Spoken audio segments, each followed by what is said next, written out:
Halo semuanya. Nah, jadi kali ini aku bakal ngerjain lagi praktikum lab dari modul kedua, yaitu modul Linux Overview. Nah, untuk lab yang bakal aku kerjain di sini ada di lab keempat, yaitu 2.3.5 lab, use a port to detect open ports. Jadi langsung aja kita open modulnya. Nah, di sini aku udah open ya labnya. Di sini gunakan Nmap, a port scanner, dan network mapping sebagai alat untuk mendetek open ports. Langsung aja ke backgroundnya atau latar belakangnya, oke? Jadi network mapper atau Nmap ini adalah utilitas sumber terbuka yang digunakan untuk penemuan jaringan dan audit keamanan.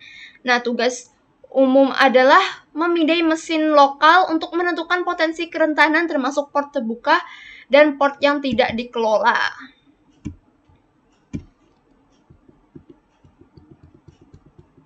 Nah, introduction ini. Semua komunikasi yang terjadi melalui internet ini dipertukarkan menggunakan ports. Setiap IP host menggunakan dua port, yaitu dua jenis port, TCP dan UDP. Masing-masing port ini dapat memiliki hingga 65.535 port untuk setiap IP address-nya. Dan layanan yang terhubung ke internet seperti web browser, email, clients, and file transfer service menggunakan port tertentu untuk menerima informasi. Dan oleh karena itu, setiap koneksi logis diberi nomor tertentu. Nah, di sini ada 3 subkategoris. Yang pertama ada well-known port. Ini berkisar antara 0 hingga 1023. Lalu di sini ada registered ports berkisar antara 1024 hingga 49.151.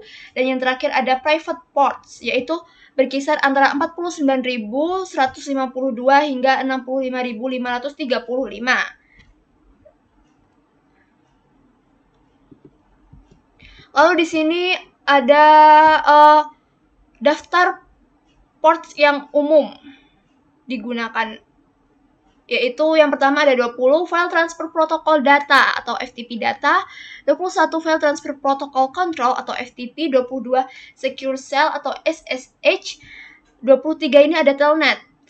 Dan ini lainnya dapat dibaca ya. Oke, selanjutnya yaitu security of logical ports. Jadi setiap logical ports ini rentan terhadap ancaman serta dapat menimbulkan kerentanan pada sistem. Namun terdapat port juga yang menerima banyak sekali attention dari attackers. Nah, di sini ada daftar port ada daftar potensial logical ports yang kemungkinan secara umum menjadi target dari cyberkriminal atau kejahatan cyber. Di sini ada 21 FTP, 67/68 BOOTP dan seterusnya. Nah, di sini ada resources yang dibutuhkan yaitu PC with the virtual machine install in VirtualBox. Di sini aku udah ada ya. Nah, langsung aja ke instructionnya. Step pertama, open a terminal window in the lab virtual machine. Di sini aku udah open, lalu kita diminta untuk klik the terminal.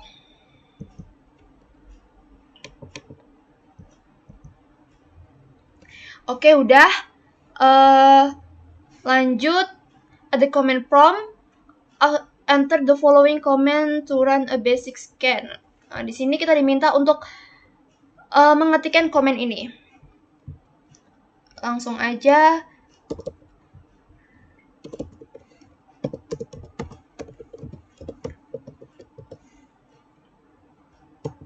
Nah, dan oke, di sini ada pertanyaan, what TCP ports are open? Nah, jadi TCP di sini yang open yaitu ada 21, 22 dan 23 TCP. Langsung aja kita ketik 21. Ini ada TCP, FTP. Sorry. Lalu bawahnya ada 22 SSH ya. Bawahnya lagi ada 23 telnet.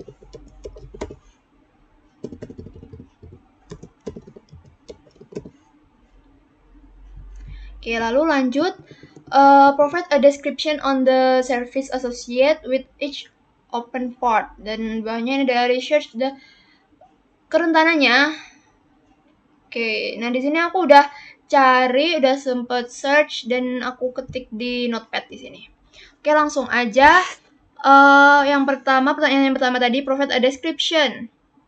Jadi port ke-21 FTP adalah port yang digunakan oleh FTP File Transfer Protocol untuk mengelola komunikasi antara klien FTP dan server. Nah, ini juga bertanggung jawab untuk mengatur dan mengelola transfer data antar perangkat di internet. Lalu kedua ada port 22 SSH Secure Cell adalah protokol administrasi jarak jauh yang digunakan untuk mengontrol dan memodifikasi server jarak jauh melalui internet. SSH ini mengautentikasikan pengguna jarak jauh dan menggunakan kriptografi untuk mengenkripsi semua komunikasi ke dan dari server jarak jauh. Dan di sini ada port ke-23 yaitu telnet adalah port yang digunakan untuk mengakses layanan telnet yang merupakan protokol yang digunakan untuk mengakses shell atau terminal jarak jauh pada sistem komputer. Nah, ini aku copy aja ya. Oke. Kita paste di sini. Lanjut ke pertanyaan selanjutnya. Nah, di sini tuh kerentanannya apa aja sih? Yang pertama ada di port 21 FTP. Memiliki beberapa kerentanan ya terkait dengan FTP meliputi akses tidak sah, kerentanan buffer overflow, dan masalah keamanan autentikasi. Dalam banyak kasus, FTP tidak dienkripsi sehingga data yang dikirim melalui port ini dapat rentan terhadap intersepsi. Yang kedua ada port 22 SSH, yaitu salah satu kerentanannya adalah serangan brute force, di mana penyerang mencoba berbagai kombinasi kata sandi untuk mendapatkan akses. Selain itu, jika konfigurasi SSH ini tidak benar, dapat terjadi kerentanan terhadap serangan lainnya. Dan yang terakhir ada port 23 yaitu telnet. Salah satu kerentanannya yang paling mencolok adalah kurangnya enkripsi data yang dikirimkan melalui telnet ini tidak dienkripsi sehingga dapat dengan mudah disadap oleh penyerang yang memiliki akses ke jaringan. Dan ini berarti bahwa kata sandi dan informasi sensitif dapat terekspos dengan mudah. Oke. Ini sama kita copy dulu. Lalu kita paste di sini. Nah, lalu lanjut use administrative privilege-nya. Oke, di sini kita diminta untuk mengetikkan ini komen ini sudo nmap. Langsung saja.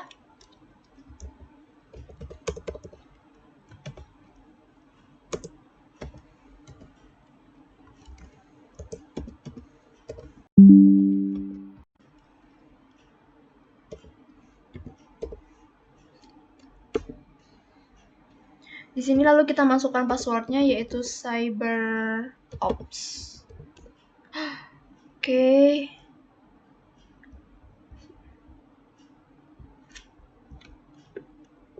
Nah, di modul ini terdapat 998 closed ports. Jadi port yang tertutup ada 998 dan port yang terbuka ini ada dua yaitu 631 dan 5353 ini. Nah, namun di terminal yang telah saya jalankan ini semuanya tertutup. Oke, ini di sini ada 1000 ports are closed. Jadi tidak ada port yang terbuka ya. Lanjut di sini ada pertanyaan what UDP ports are open, di sini tidak ada. Jadi kita jawab aja tidak ada. Nah, selanjutnya karena pertanyaan ini berhubungan dengan port yang terbuka ini, jadi karena kita tidak ada, jadi kita langsung aja kita skip aja.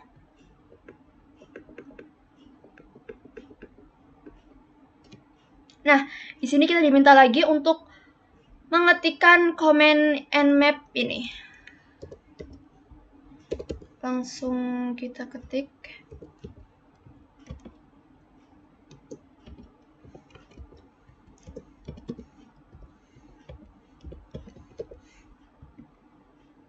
Oke, ditunggu dulu.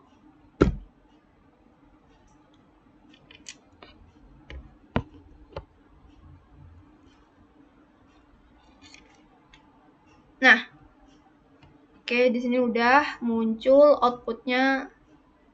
Langsung aja. Next.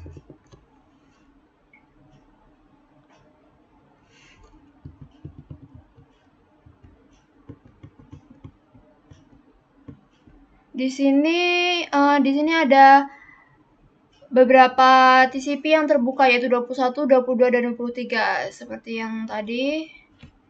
Lanjut aja ke capture SSH case. Nah, untuk mengetahuinya kita harus mengetikkan command nmap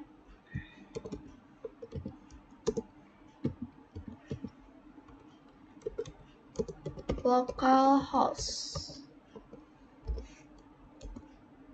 Nah, ini kita juga diminta untuk menunggu sebentar.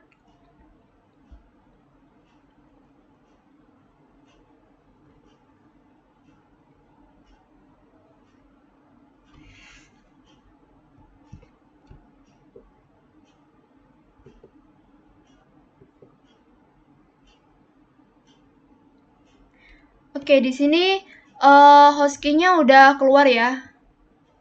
Ini dia. Kita langsung ini aja. Copy paste aja.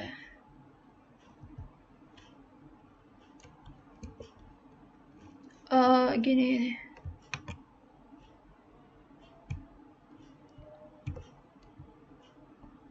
Nah, di sini ada pertanyaannya ya. Ini dia. What are the values? Jadi kita langsung paste. Lalu di bawahnya di sini ada lagi.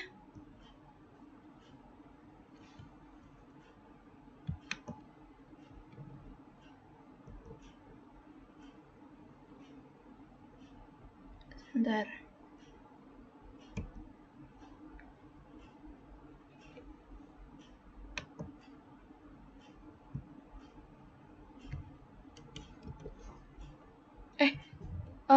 Salah.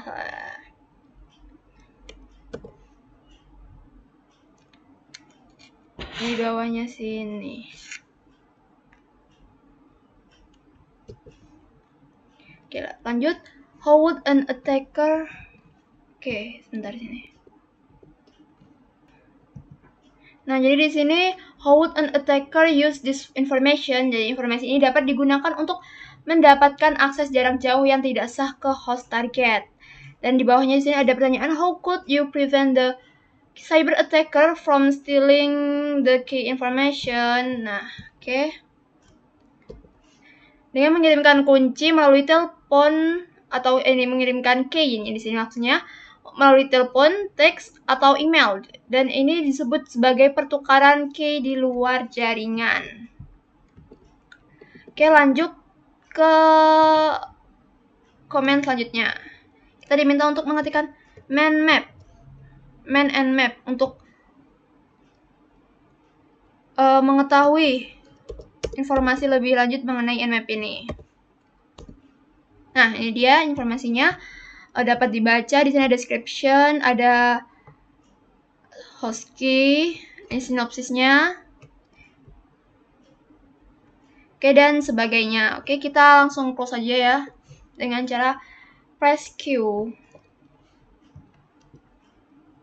Nah, oke, sebelum kita menuju kesimpulan atau summary-nya, aku di sini mau ngasih informasi sedikit mengenai komen yang telah aku gunakan tadi. Yang pertama ada -su, ini mendeteksi protokol UDP yang terbuka maupun yang tertutup.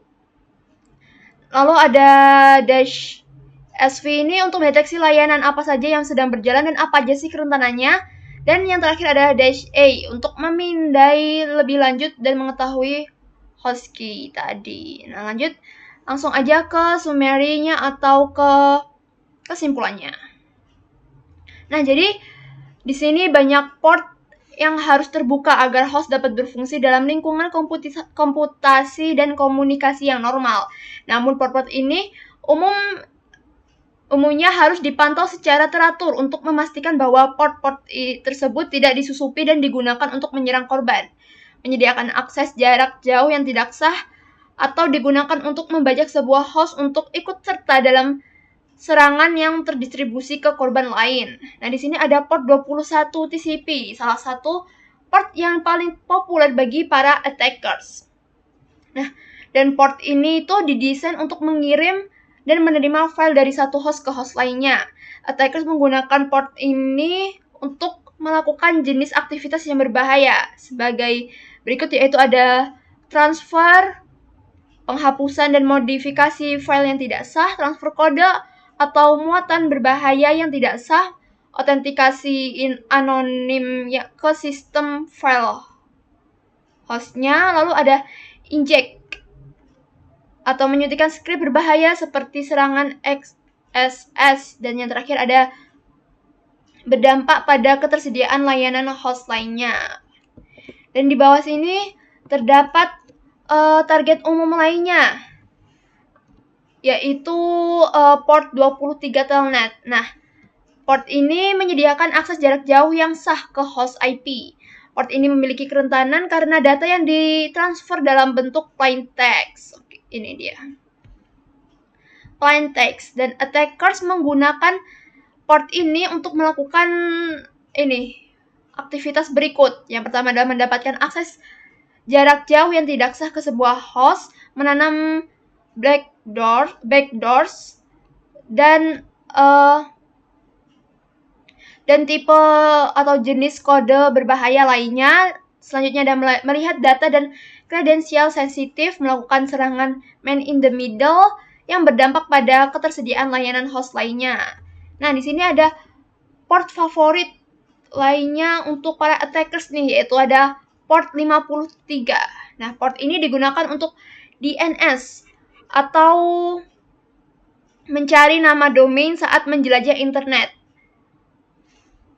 atau bisa juga mentransfer informasi. Nah, di port ini adalah rute keluar yang paling umum bagi penyerang setelah melakukan serangan, karena port ini jarang dipantau dan attackers menggunakan port ini untuk keluar setelah menghapus file, log, dan informasi lainnya untuk menutupi jejak mereka. Nah, port yang paling umum digunakan oleh penyerang adalah TCP port yang ini 80.